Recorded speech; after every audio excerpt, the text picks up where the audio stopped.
when we were looking at different things and St. Joe's was being transferred over to the other organization, there was a concern about not just closing things, but also going forward with new works. It was during that time, 20 years ago. And so the council decided that we needed to have something in Chicago that would be kind of, I don't want to say replace the hospital, but leave the daughters in the community in another way. And it was the idea of serving the poor, particularly in areas that needed services. So the Hispanic community and the Black community on the west side.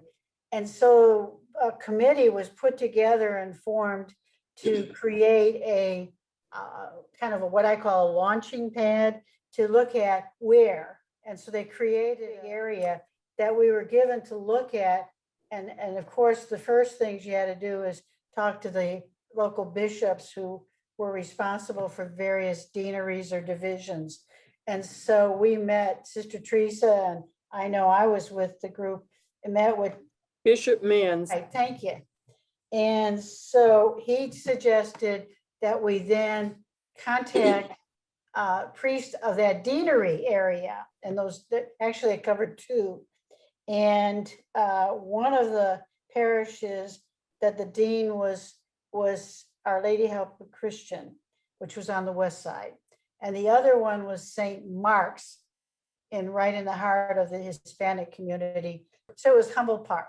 And so that was the kind of like direction. So we set up some meetings to look at what's the possibilities. And at what I can remember from St. Mark's was they had this old convent that was sitting there and not being used. So the pastor at that time said, there's other people looking at that convent, and what they needed was to decide who would they work with. And they were looking at after school programs because the kids in that area were being recruited into gangs. And it usually was between right after school until 6 o'clock.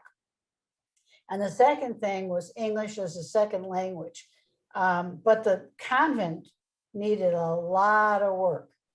And then the second place was at Our Lady Help the Christians, and they had an empty building, quite a large building, that had been a part of a middle school. And so their dream in that parish was to have another middle school.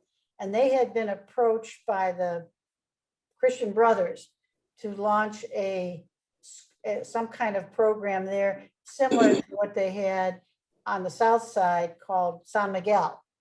And so, but somebody in the parish who was like the associate said the brothers needed the sisters to work with them. So they put us together with the brothers, and they told the brothers they had to work with the sisters. So that's how we started working with the Christian Brothers to create that middle school. But both buildings needed lots and lots of work. So our beginning process was really to get those buildings in shape enough to have some programs. And so that's the beginning that I remember. How about you all? We had to get an office, and so we got an office at St. Joe's. Because we were only there a short time, but it was very costly. And so we couldn't stay there very long. We got funded through the province, and it was a very limited budget too. So we were really scraping. Patty and I had the opportunity to go to a hospital right down the street and it had all this equipment, all this office furniture. It had things on the wall. Patty and I were getting up on chairs and things and taking down shelving so that we didn't know if we really needed it, but we were going to confiscate what we could.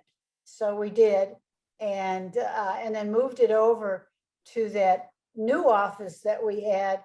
and Mary Kay, you just named it. What was the name of that office? Right there on, It was on Western Avenue, but I yeah, it don't was know. on right on Western Avenue. Mhm. Catholic It was in- Charities was in part of it. Some other people were in a part of it, but we just had this little area in the front. That's what I remember.